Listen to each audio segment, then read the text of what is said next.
কেন? সাদা প্রাণের রক্ত কেন? সাদা প্রাণের রক্ত কেন? দাবি মোদের একটাই, ডিগ্রি চাই। আপোষ না সংগ্রাম, আপোষ না সংগ্রাম।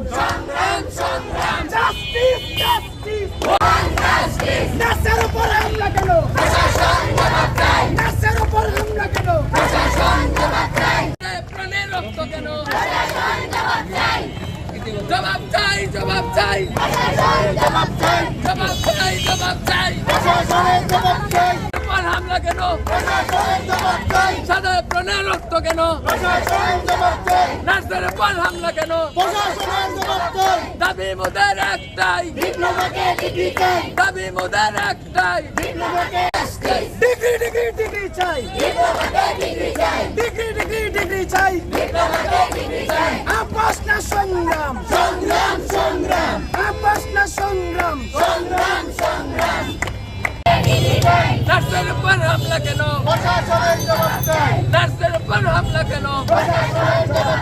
সাদা প্রাণের রক্ত কেন? সাদা প্রাণের রক্ত কেন? দাবি মোদের একটাই, আমার সোনার বাংলায়, আমার সোনার বাংলায় লেগেছে না লেগেছে। কেন? প্রশাসনের জবাব চাই। সাদা প্রাণের রক্ত কেন?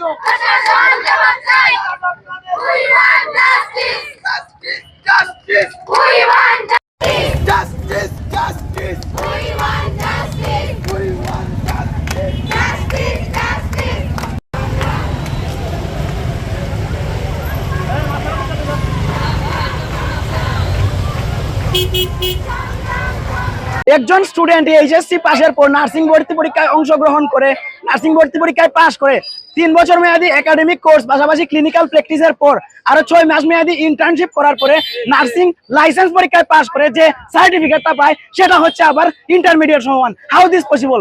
এই বৈষম্য অনেক দিন ধরে চলে আসছে। এর ধারাবাহিকতায় এই বৈষম্যের প্রতি প্রতিবাদ জানিয়ে গত 9 জুলাই 2024 পরিবার কল্যাণ স্বাস্থ্য উপদেষ্টা মন্ত্রণালয় বরাবর আমরা একটি স্মারকলিপি প্রদান করি এবং 20 অগাস্ট মাননীয় প্রধান উপদেষ্টা বরাবর আমরা স্মারকলিপি প্রদান করি। তারা আমাদের স্মারকলিপির সাথে সহমর্মিতা প্রকাশ করলেও আমাদের দাবি দাওয়াগুলো মানলেও স্পষ্ট কোনো বিবৃতি দিয়ে কোনো নোটিশ জারি করেননি, যার তীব্র প্রতিবাদ স্বরূপ আমরা বাংলাদেশ নার্সিং স্টুডেন্ট অ্যাসোসিয়েশনের পক্ষ থেকে আমরা আন্দোলন পালন করে আসছি। গতকাল বিএনএমসির সামনে আমাদের স্টুডেন্টের ওপর পুলিশ অতর্কিত হামলা করে এই নার্সদের উপর হামলা করার অধিকার পুলিশ কোথায় পেল? সাদা প্রাণকে রক্তাক্ত করার অধিকার পুলিশ কোথায় পেল? সাদা প্রাণের রক্ত কেন? নার্সের গায়ে হামলা কেন? একজন স্টুডেন্টের গায়ে আঘাত করার কোনো কারণ বহির্ভূত লাঠিচার্জ করার পুলিশকে কে অধিকার দিয়েছে? আপনি একজন নার্সকে আঘাত করেছেন। একজন নার্সকে আঘাত করা মানে একজন সেকেন্ড ক্লাস অফিসারকে আঘাত করা। আপনার নিজের অবস্থানকে আর কতটা কলঙ্কিত করবেন? মনে রাখবেন, ইতিহাসের পুনরাবৃত্তি করতে যাবেন না। যে হাত স্টুডেন্টের উপর আঘাত করে সেই হাত ব্যাংকে ঘুরিয়ে দেওয়ার মতো ক্ষমতা স্টুডেন্টরা পকেটে নিয়ে আছে। Justice, justice, justice, justice. দাবি মোদের একটাই, ডিপ্লোমাকে ডিগ্রি চাই। নার্সের গায়ে হামলা কেন?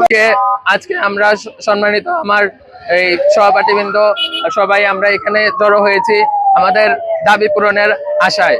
আপনারা জানবেন যে গতকালকে বিএনএমসির এইখানে শান্তিপূর্ণ আন্দোলনে আমাদের প্রায় 200 স্টুডেন্ট হবে, ওদের উপর পুলিশ অতর্কিত হামলা চালায়। আমরা জানি না কার নির্দেশে পুলিশ এই লাঠিচার্জ করেছে আমাদের উপর।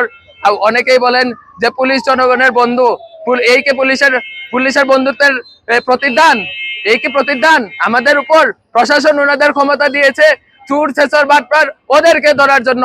তারা তাদের ক্ষমতার অপব্যবহার আমাদের নার্সের উপর কেন করবে? আমরা যে গত 24 ঘন্টা বরাবর এই যে একটা রোগীর পিছনে লেগে থাকি, হ্যাঁ, আমাদের কি পরিবার নেই? করোনাকালীন সময়ে একজন নার্সের অবদান কি আপনারা জানেন? পুলিশ বাহিনী জানে? পুলিশ বাহিনীর মা বোনকে হসপিটালে নিয়ে আসে। এই সেবাটা কে দেয়? সেবাটা কে দেয়? সেবাটা আমরা দেই। আমাদের পরিবার নেই, আমাদের তো জীবন আছে। আমরা আমাদের জীবনের মায়া ত্যাগ করে একজন রোগীর পিছনে সর্বাত্মক সহযোগিতা করি, সহযোগিতা দিয়ে রোগীকে সুস্থ করে বাড়িতে পাঠাই। বিশ্বাস করবেন কিনা জানি না, যখন রোগী সুস্থ হয়ে আমাদেরকে বলে যায় যে স্যার আমরা সুস্থ হয়ে গেছি, আমরা আমাদের বাড়িতে চলে যাচ্ছি, মনের মধ্যে একটা আলাদাই একটা শান্তি কাজ করে, আলাদা একটা শান্তি কাজ করে। আমাদের মতো এই মহান পেশাটাকে কেন পুলিশ কলঙ্কিত করবে? আমরা তো আমাদের ন্যায্য দাবি আদায়ের জন্য গেছিলাম, আমরা তো শান্তিপূর্ণ আন্দোলনে ছিলাম, পুলিশ কেন আমাদের হামলা করবে? আমরা জবাব চাই। সাদা প্রাণের রক্ত কেন? প্রশাসন জবাব চাই। দাবির জন্য আমরা আন্দোলন করছি। আমরা গতকালকে বিএনএমসির সামনে আমাদের স্টুডেন্ট সবাই শান্তিপূর্ণভাবে মিছিল এবং তাদের দাবি দাবা নিয়ে এখানে ছিল, কিন্তু অতর্কিতভাবেই পুলিশ এসে আমাদের উপর হামলা চালায়। এই হামলার দায়িত্ব মানে হামলা করার অধিকার ওরা কোথা থেকে পায়? আমরা এই যে সেবা দিচ্ছি 24 ঘন্টা, আমরা মানুষ ওনাদের সেবায় নিয়োজিত, তারপর তারা আমাদের রক্ত কিভাবে জড়ালো? তাদের কাছে আমার এটাও দাবি রইল। আর বিএনএমসি হচ্ছে আমাদের বাড়ির মতো, যদি এই বাড়িতে আমরা সেফ না পাই তাহলে আমরা কোথায় গিয়ে সেফ পাবো? এই আমরা তীব্র নিন্দা জানাই বিএনএমসি সবাই। রেজিস্ট্রার হালিমা খাতুন ওনার পদত্যাগ চাই আমরা।